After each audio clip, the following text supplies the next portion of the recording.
And plenty more lefties with my next guest. And it was a case of where is the president and where is the vice president? Both Biden and Harris failed to turn up to Arlington National Cemetery to honour the 13 service members who died in the botched Afghanistan withdrawal 3 years ago. But President Donald Trump was there. Present! Out!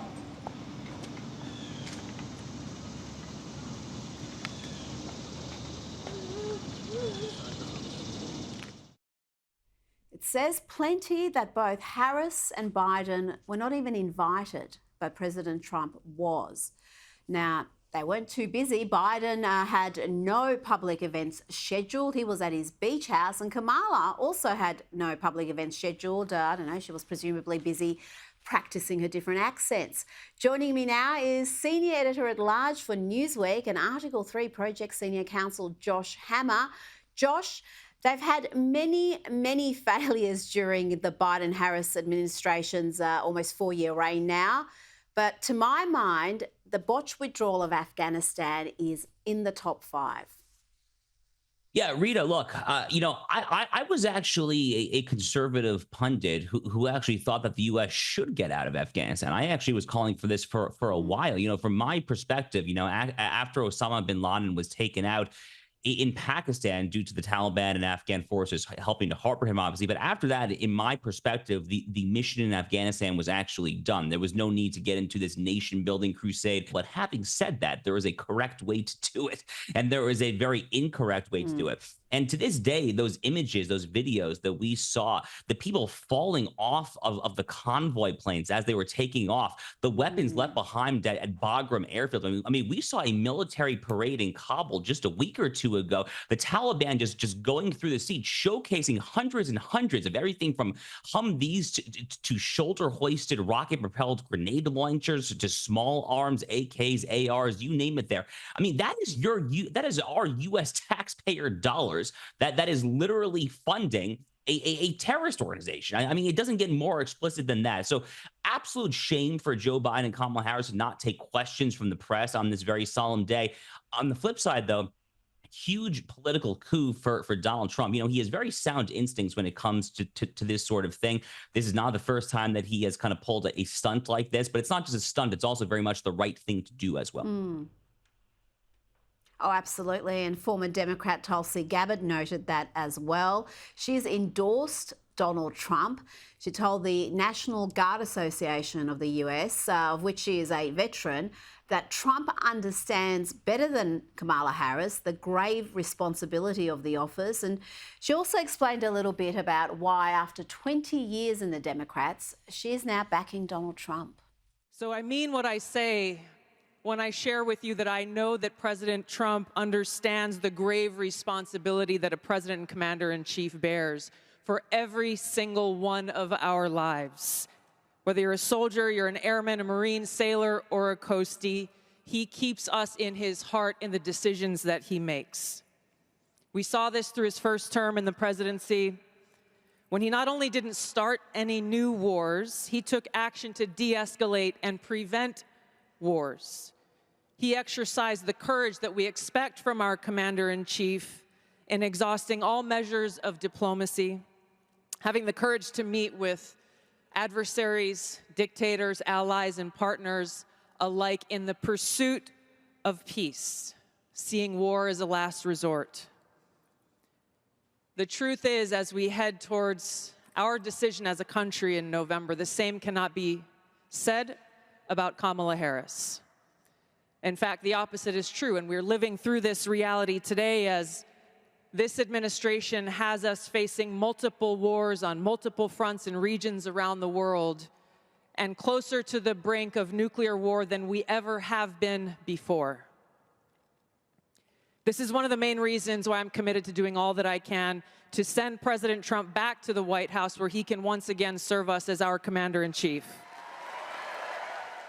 Josh, she also spoke about observing Donald Trump with the Gold Star families and noting how he really understands and appreciates the sacrifice of those who serve. This is a powerful endorsement.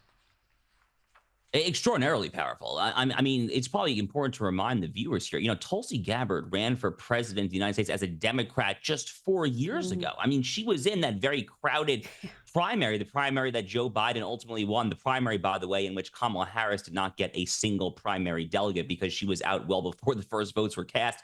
But this is consecutive weekdays, Rita. So the Tulsi endorsement was Monday here in the U.S. RFK Jr. endorsed on Friday. Those are two very, very, very prominent ex-Democrats who are endorsing Donald Trump now, frankly, for very similar reasons, too, actually. If you connect the dots between these two high-profile endorsements, they're both talking a lot about the fact that Donald Trump is a man of peace, which actually makes a great deal of sense when you consider the fact that during his 4 years as president, the world was not on fire in virtually every geopolitical and strategic theater that you can name. Vladimir Putin did not invade Ukraine. Iran, Hezbollah, Hamas were not circling up on Israel. Maduro down in Venezuela was not trying to invade oil and natural gas fields next door. China was contained in the East and South China. I could go on there, but it's such a turning of the script, Rita, from where the two parties here in the U.S. were as recently as 15, 20 years ago. Back when John McCain was running for essentially a third Bush term back in 2008, Republicans at that time were the party of spreading democracy and these moralistic boondoggles overseas. How the script has turned now in the year 2024. You have former Democrats endorsing a Republican for purposes of peace, whereas the Biden-Harris establishment is in favor, frankly, of these feckless forever wars, including the Russia-Ukraine theater. And let's not forget that when Trump first ran, one of the biggest warnings we kept hearing is he's going to start World War III. It's going to be catastrophe for the world, not just America. And of course, we had 4 years of peace. We had the Abraham Accords. We had all sorts of normalizations of relationships. And since then, we've seen what's happened under the Biden-Harris administration. Now, let's talk about the vice presidential candidate, Tim Walz, Kamala's VP candidate. He's been accused of lying again. Walz has already stretched the truth, and that's putting it kindly, on his military service, his wife's fertility journey. Is now being accused of claiming awards he never received. A 2006 letter from the Nebraska Chamber of Commerce has resurfaced, reprimanding the then congressional hopeful Walz for claiming on his website that he had received an award from them in 1993 for his work with the business community. The letter is fairly strongly worded. It reads, "We researched this matter and confirmed that you have not been the recipient of any award from the Nebraska Chamber of Commerce. I'm not going to draw a conclusion about your intentions by including this line in your biography. However, we respectfully request that you remove any reference to our organisation, as it could be considered an endorsement of your candidacy." From the DUI lies to the tampons in boys' bathrooms to stolen valour. I mean, this guy is a bit of a disaster, isn't he? Yeah, he really is. And, when you consider how Tim Walz progressed, I guess would be a polite way of putting it. I guess Barack Obama would call it evolved. When you look at Tim Walz's evolution from when he was a congressman representing Minnesota to his time as governor, you see how dishonest this man is. And I say that because when Tim Walz first ran for Congress, it was back in 2006, which was a difficult cycle for many Democrats, and he was running actually in a Republican-leaning district. He actually took many right-of-center positions. He stood for relative fiscal sanity, actually. I mean, this is the guy who now is saying that one person's socialism is another person's neighborliness. Back then, he was preaching fiscal sanity. He actually even garnered an NRA endorsement. He was a defender of the Second Amendment, of your right to keep and bear arms. He spoke at AIPAC conferences. He was a reliable supporter of U.S.-Israel relations. I mean, I could go down the line here. But then when he got into the governor's mansion in Minnesota, everything changed. He became the single greatest banner of the flames, frankly, of the George Floyd riots of 2020. I mean, those riots started in his own backyard. He abetted them. He set up a COVID snitch hotline to rat out your neighbors if you were so much as congregating outside there.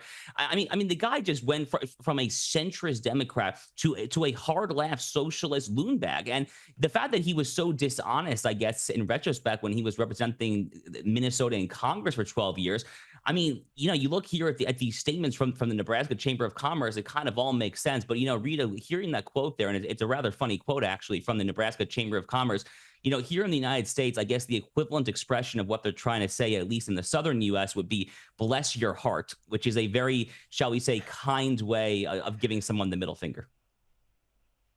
Yes, it sounds polite, but it's not.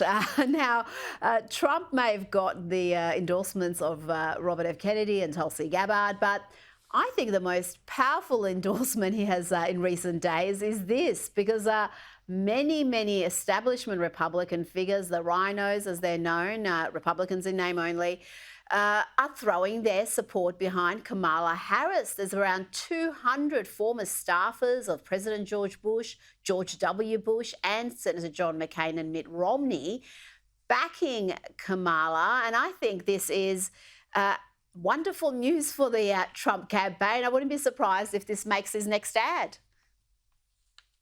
Yeah, I mean, this actually is really exactly what I was talking about just a few minutes ago. I mean, how the parties have switched over the past 15, 20 years or so. I mean, back then, the Republicans were really the party of these neoconservative boondoggles. They were the party of laissez-faire fundamentalism when it came to so-called free trade with our geopolitical foes, such as China.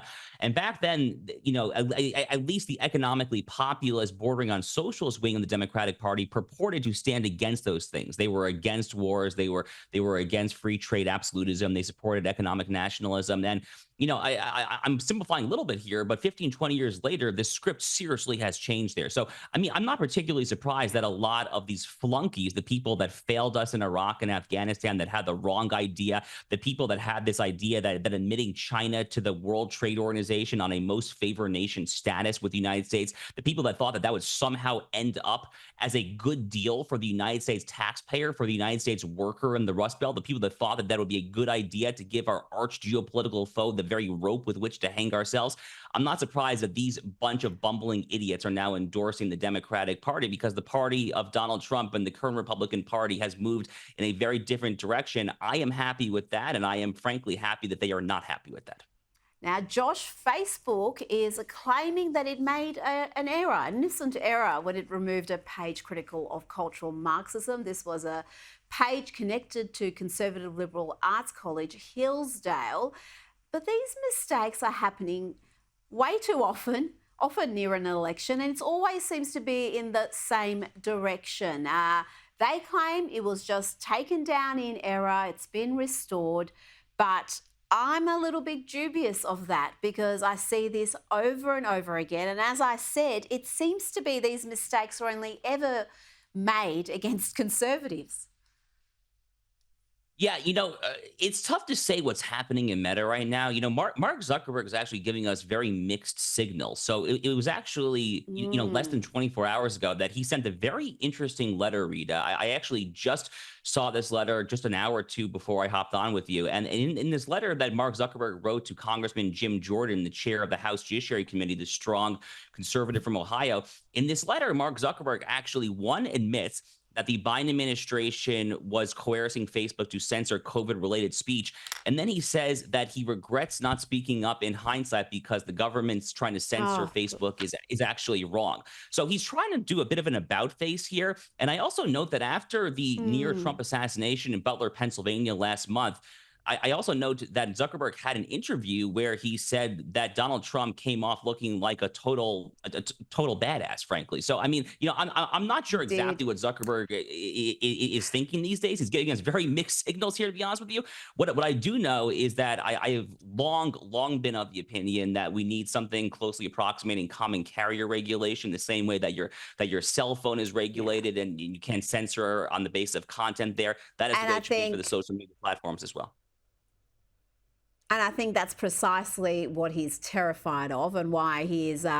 He can read polls as well as the next person, despite Kamala's resurgence. I think he's expecting a second Trump term, and he's trying to win back favour, to memory hold the fact that he personally donated, 450 million of his own money to fortify the last election. And to me, it's just all too little too late. It's too late now to come out and talk about how Meta was coerced to censor particular opinions or individuals. And I think he's particularly terrified of JD Vance because this seems to be a passion project for him, tackling big tech and the almost virtual monopoly some of these organisations enjoy. Josh Hammer, always a pleasure. Thank you so much for your time this evening. Thanks for having me.